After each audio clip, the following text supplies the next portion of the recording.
Amahoro y'Imana hose kandi kuri bose, by'umwihariko ukurikiranye Umuseke Magic TV. Nk'uko mubimenyereye murasuzwa n'umuhungu wanyu Kasi. By'umwihariko uyu munsi nabategurira amagambo y'ubwenge yahindura ubuzima bwa benshi. Ayo magambo nta yundi rero, ni amagambo yavuzwe na His Excellent Paul Kagame. Nkwibutsa wowe utarakora subscribe ku Umuseke Magic TV, kugira ukore subscribe tujye tubana muri ibi biganiro.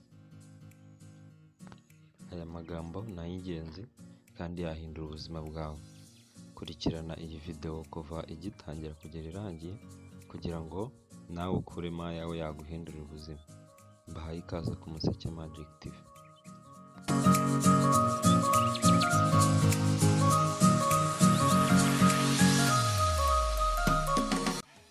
Paul Kagame yavutse ku itariki 23 Ukwakira 1957, avukira ahitwa Itambwe ya Gitarama. Yavukiye mu muryango w'abana 6, akaba ari we muhererezi kuri se na nyina. Se umubyara yitwaga Rutagambwa Deogratias, nyina umubyara akitwa Rutagambwa Aseliya. Akaba ari perezida wa 6 kuva ku ngoma ya Kigeli wa gatanu Ndahindurwa, nyuma y'ihirikwa ry'ingoma ya Cyami.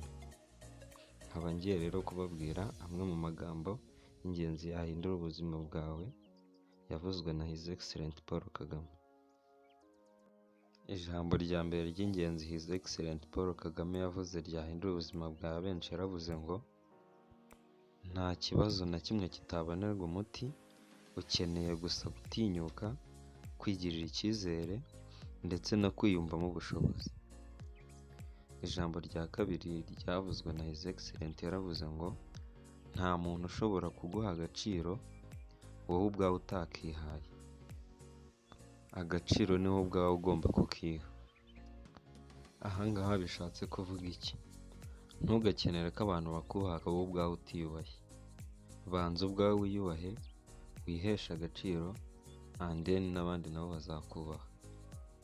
Ijambo rya gatatu ryahindura ubuzima bwawe ry'ingenzi ryavuzwe na His Excellent yaravuze ngo niba udashaka kuvugwa nabi ntukagire icyo ukora, ntukagire icyo uvuga.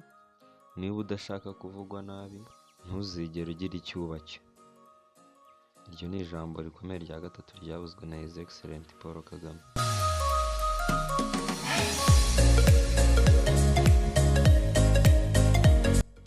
Ijambo rya kane ryavuzwe na His Excellent Paul Kagame yaravuze ngo tega amatwi cyane cyane umuntu ugira icyo akugaya, kurusha gutega amatwi umuntu ugushimagiza. Ahangaha bishatse kuvuga iki? Iyo wumvishe umuntu ukugaya, umenya weakness cyangwa se intege nke zawe, noneho ukabona buryo ki wazikosora.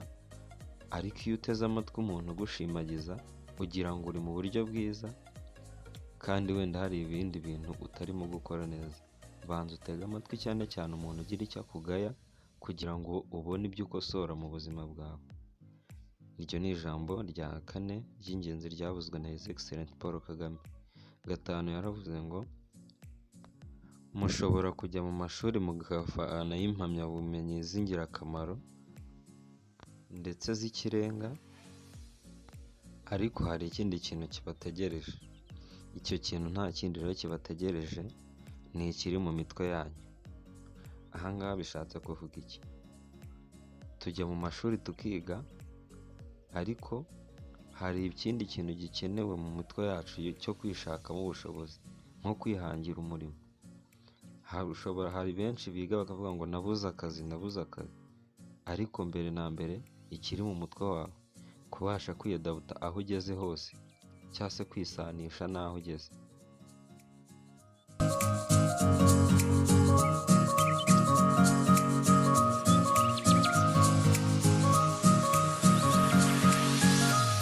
Ijambo rya gatandatu ry'ingenzi ryavuzwe na His Excellent Paul Kagame yaravuze ngo kora cyane ku buryo wumva uburibwe, wumva ububabare, kubera ko ubukene buryana kurushaho. Ijambo rya munani ry'ingenzi Paul Kagame yavuze yaravuze ngo ubukene ni umuturanyi mubi.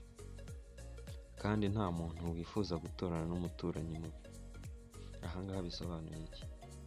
Hari abantu benshi muri twese twumva ko ubukene nta kintu butwaye, ariko burya ubukene nicyo kintu kibi cya mbere. Kora cyane ku buryo wumva uburibwe, nyine ukore ku buryo wikiza umwanzi w'ubukene. Iryo ni ryo jambo rya munani ry'ingenzi rikomeye ryavuzwe na His Excellence Paul Kagame. Ijambo rya cyenda yaravuze ngo amahirwe ntago aza ku muryango w'abantu ngo akingure, ahubwo abantu nitwe dukwiye kujya ku muryango wayo tugakomanga. Aha ngaha bishatse kuvuga iki? Ntabwo tugomba kwicara ngo dutegereze ngo amahirwe yanjye, ahubwo wowe ugomba gukora ku buryo amahirwe azira mu byo wakoze. N'Imana yaravuze ngo udakora ntakarye, kandi yaravuze ngo ufite niwe uzongererwa. Kora cyane kugira ngo Imana nayo igire aho ihera ijya kukongerera. Iryo ni ijambo rya cyenda ry'ingenzi ryavuzwe na His Excellence Paul Kagame.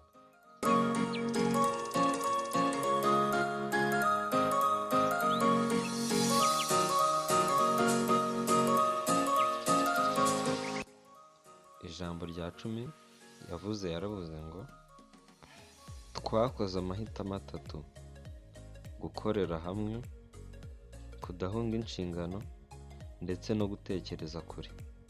Iryo ni ryo jambo rya cumi ry'ingenzi ryavuzwe na His Excellence Paul Kagame. Ijambo rya cumi na rimwe yaravuze ngo uko twemera uruhare tugira mu bibazo tunyuramo, ni nako turushaho kubishakira umuti. Iryo ni ryo jambo ry'ingenzi ryavuzwe na His Excellence Paul Kagame.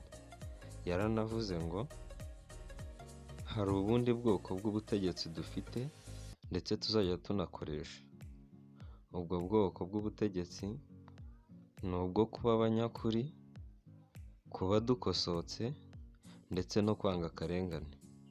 Iryo ni ryo jambo ry'ingenzi ryavuzwe na His Excellence rya cumi na rimwe. Ijambo rya cumi na kabiri yaravuze ubworoherane ntibivuze ko tugomba kuyoborwa nk'inka, ntago turi inka ahubwo turazorora. Iryo ni ryo jambo rya cumi na kabiri ry'ingenzi ryavuzwe na His Excellence Paul Kagame.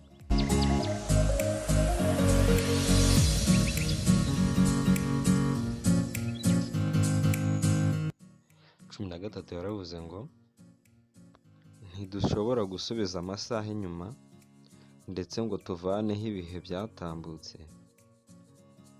ndetse n'ingaruka mbi zagaragaye, ariko dufite imbaraga zo gutegura ejo hazaza hacu heza, tukemeza ko ibyabaye bitazongera kubaho ukundi. Ijambo rya cumi na kane ryavuzwe na His Excellence Paul Kagame yaravuze ngo waracecetse urarumira igihe abarenganaga bari bakeneye ubutabera. Iryo ni ryo jambo rya cumi na kane ryavuzwe na His Excellence Paul Kagame.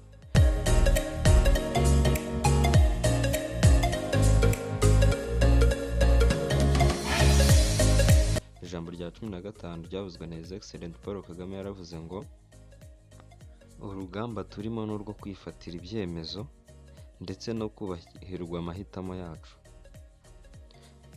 Yaranavuze ngo amateka ya Afurika yanditswe n'abandi, dukeneye kwimenyera ibibazo byacu, tukabishakira umuti, ndetse tukandika amateka yacu nk'Abanyafurika. Ijambo rya nyuma mu gice cya mbere ndi busorezeho ryavuzwe na His Excellence Paul Kagame yaravuze ngo nakuriye mu buhungiro muri Uganda imyaka irenga 30, ariko nibyo byangezeho ndi ubu ngubu. Iryo ni ryo jambo rya nyuma ryavuzwe na His Excellence Paul Kagame mu gice cya mbere. Bararikira kuzakurikirana igice cya kabiri mu magambo y'ingenzi yahindura ubuzima bwawe ku Museke Magic TV. Bashimiye ubwitange bwanyu no kutugaragariza ko muguma kudukurikirana. Wowe utarakora subscribe, ndakwereka hasi ku kantu gatukura.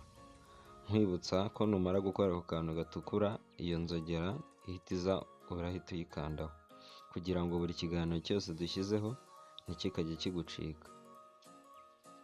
Ibihe byiza kandi ndabakunda, mukomeze kwikurikiranira Umuseke Magic TV.